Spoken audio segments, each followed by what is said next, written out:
Welcome to Vetted, the channel dedicated to exploring the unexplained and sharing truly unique accounts of the unknown. Today, we step beyond the familiar realm of UFO sightings and even physical abductions, venturing into a territory where consciousness, trauma, and an undeniable non-human intelligence intricately intertwine. This is the profound and deeply personal testimony of an individual who experienced what they describe not as an abduction, but as an intimate, pervasive contact, a sustained telepathic dialogue that began after a period of intense personal crisis. It's a story of an unseen architect, reading thoughts, orchestrating synchronicity, and challenging the very nature of reality itself. Hey everyone, I've been reading this community's posts for a while now, drawn to the openness, the shared sense that there's more to reality than meets the eye. For years, I've held on to a story that feels too strange, too personal, to fully articulate. I've tried sharing bits and pieces with my wife and a few close friends, but I can feel the immediate disconnect, that polite bewilderment in their eyes, the second I venture beyond the realm of the ordinary. Maybe I've shared a brief, single-paragraph description in a comment section somewhere, but that's it. I don't have much of a social media presence beyond Reddit and X, and I rarely use either. So please bear with me if this is a long, drawn-out version of what you might normally see. I just want to give it the space it deserves to offer the full context. My experience, at first glance, doesn't fit neatly into the typical alien abduction narrative. Yet, the more I listen to others' stories, the more similarities I see, the more resonant connections emerge. And while I hesitate to label it definitively, I do profoundly believe that my story is about direct contact with a non-human intelligence. To truly understand what happened, I need to give you a little backstory, some context for the emotional and mental space I was in. This all began around 2013. I was about 24 years old, and I had just moved back to California from the South. It was a massive transition in my life. I had just finished up my last year of college football, a sport I had poured my heart and soul into, a passion I truly loved. And now it was just done. Forever. That abrupt end, coupled with the upheaval of moving back home, hit me incredibly hard. Adding to that, my wife and our son, who was only about 2 years old at the time, moved in with her parents. So, there I was, done with the sport I loved, back in California, living with my in-laws and working at Costco. The mental strain was immense. I was not doing well. To cope, I found myself drinking a lot. Addiction, unfortunately, runs deep in my family history, a genetic predisposition that constantly looms. I saw myself slipping, felt that familiar pull towards self-medication. It was a terrifying realization, and I knew I had to make a drastic change. So I made the conscious, difficult decision to get sober. I feel that this part of the story, my struggle, and my choice to embrace sobriety is absolutely relevant to my experience, and perhaps why I've never fully written it down in the 13 years since it happened. Part of me, the rational part, wanted to believe that getting sober, that profound cleansing and shift in my body chemistry somehow triggered the whole experience. Maybe it was just my brain rewiring itself, creating something extraordinary as it purged old habits.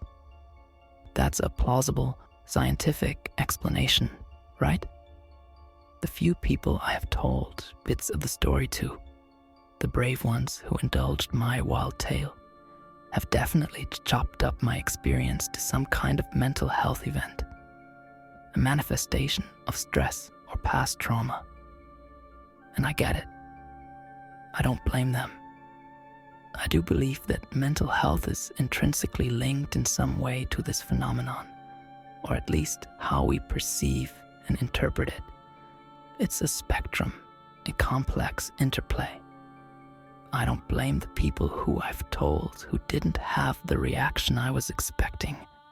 I genuinely believe you would have to have gone through this yourself to have felt it, to ever truly believe it. So, this all happened around 2013, approximately 3 months after giving up drinking and rigorously abstaining from anything else mind-altering. I had achieved a stable sobriety, but then, seemingly out of nowhere, I experienced a huge regression in my ability to sleep. My nights became restless, filled with an inexplicable dread. I've suffered from sleep paralysis most of my life, a familiar terror where you're awake but paralyzed. But this was different. This was beyond the usual nightmare. One night specifically, I was sleeping downstairs in my in-laws' house, alone. I had to get up super early for work and didn't want to wake anyone up with my restlessness.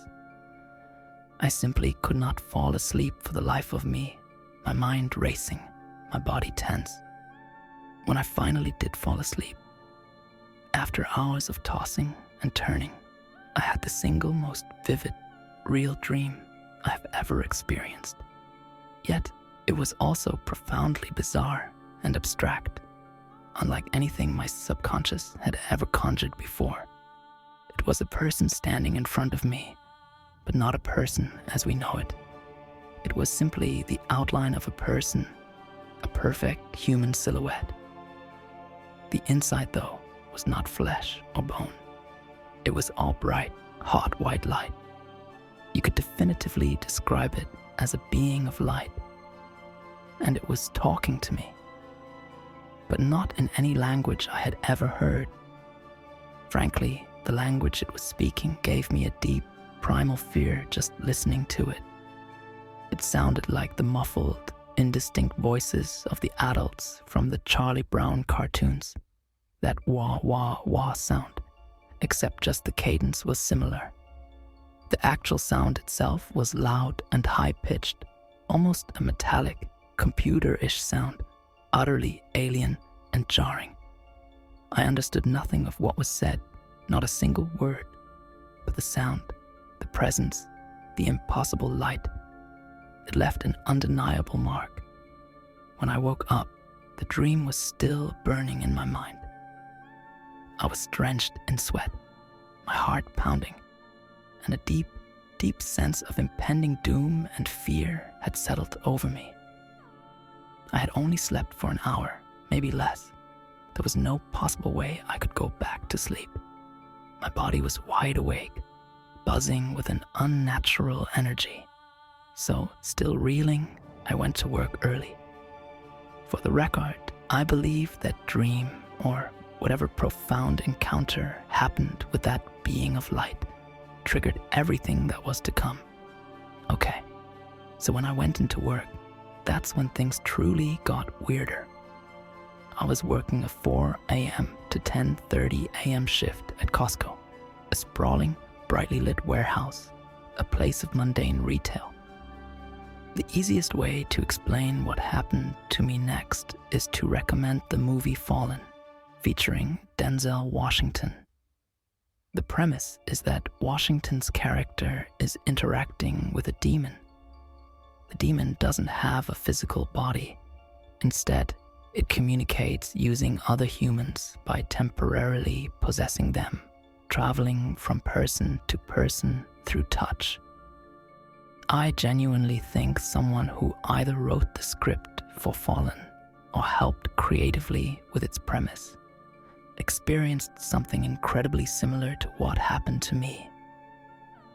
The entity that approached me through my co-workers that day was able to start a conversation with me and then finish the conversation using a different person at work. Imagine you're talking to a colleague, and mid-sentence, their eyes subtly change, their voice might subtly shift, and they continue the conversation, but it's not them anymore. It's something else speaking through them. And the most unsettling aspect, it was also able to read my thoughts and would often comment on what I was thinking in real time through these possessed hosts. It wasn't just replying to my spoken words. It was reacting to my silent internal dialogue, my immediate emotional responses, my unfiltered thoughts. That first day of this phenomenon, I honestly thought I was dying. The sheer shock, the terror of having my innermost thoughts exposed, the impossible communication induced a full-blown panic attack. My heart raced, my breath hitched, my world spun. For a few hours, I was in utter disbelief, convinced I was breaking down, losing my mind. But then, a few hours into this impossible day, when the phenomenon persisted relentlessly, I had to accept it. For me, this was really happening. It wasn't a hallucination. It was a bizarre, undeniable reality. And once I accepted it, once I allowed myself to believe, I began to be able to respond, to engage, when the entity would approach me. Watching that movie, Fallen, as a kid, automatically made me assume I was talking to the devil himself. Honestly, even now, I think that is a possibility, given its nature. However, getting familiar with ufology and a broader spectrum of anomalous experiences, I now think it could have been 1,000 different things. An interdimensional being, a highly advanced AI, something truly beyond our current categorizations. This went on for about 3 to 4 months. Every single day, without fail, the entity would approach me at Costco. I think because of my Catholic upbringing, I was often intentionally mean and sarcastic when talking to this thing. It was a defense mechanism, a way to exert some control over an utterly terrifying situation, to prove I wouldn't be easily swayed or frightened. Because of this, I was never able to truly try and figure out what was going on, never truly able to open a dialogue of discovery, because I had already made up my mind that this entity was bad. So I was mostly just getting freaked out and trying to walk away. There were a few times, though, when we had longer, more complex conversations, exchanges that even now I would prefer not to try and type out, as their content remains deeply personal and unsettling. One day of this, I could have chalked up to a hallucination or a series of bizarre coincidences, but not 3 or 4 months of daily, sustained contact. A couple of things I wanted to throw out there to see if anyone has had similar experiences. One was the ability to feel the presence of this thing. Although it was communicating to me through tons of different people, I would start to feel sometimes disoriented and afraid at the same time, just before the entity would speak with me. It was a pre-contact signal. Sometimes I could even tell which person it was about to use or was currently influencing, just by the subtle, almost imperceptible changes in their facial expressions, a subtle shift in their gaze, a stiffness in their jaw, a flicker in their eyes. It didn't appear to be able to possess anyone fully in the demonic sense. It mostly seemed to have the most control or influence over a host if someone was tired or under the influence of drugs or alcohol. It appeared to leverage vulnerability. Also, during this time, I was having multiple synchronicities a day, at least 3 or 4, entirely unrelated to the entity talking to me. These weren't just coincidences. They were profoundly meaningful alignments of events, numbers, or information that felt specifically tailored to my thoughts or situation. They were undeniable, almost orchestrated. I never saw a UFO during this time. I never saw a traditional alien figure. My contact was entirely internal, pervasive, and through proxy. One thing, though, that made me think this was intrinsically linked to the broader UFO phenomenon was a singular, physical, visual anomaly. There was one day at work where I physically saw something. It wasn't broad daylight, right inside the Costco store. A large, dense, 10 to 12 foot black cloud. It wasn't smoke or dust or a shadow. It was a solid, dark, ethereal mass. It moved in front of me, back and forth, very fast, with an impossible agility. Then, just as quickly, it zipped away, vanishing into the busy aisles. When I saw this, I instantly froze. And two, I felt as if I was going to pass out. If it would have stayed for even a few more seconds, I have no doubt I would have fainted outright. But the most chilling detail, not one other person appeared to have a reaction to it. No one stopped. No one pointed. They did not even acknowledge seeing it. It was as if I was the only one who perceived this glaring anomaly, standing in plain sight. Okay, I know what people are going to be thinking, what the common wisdom dictates. Yeah, dude, you are nuts.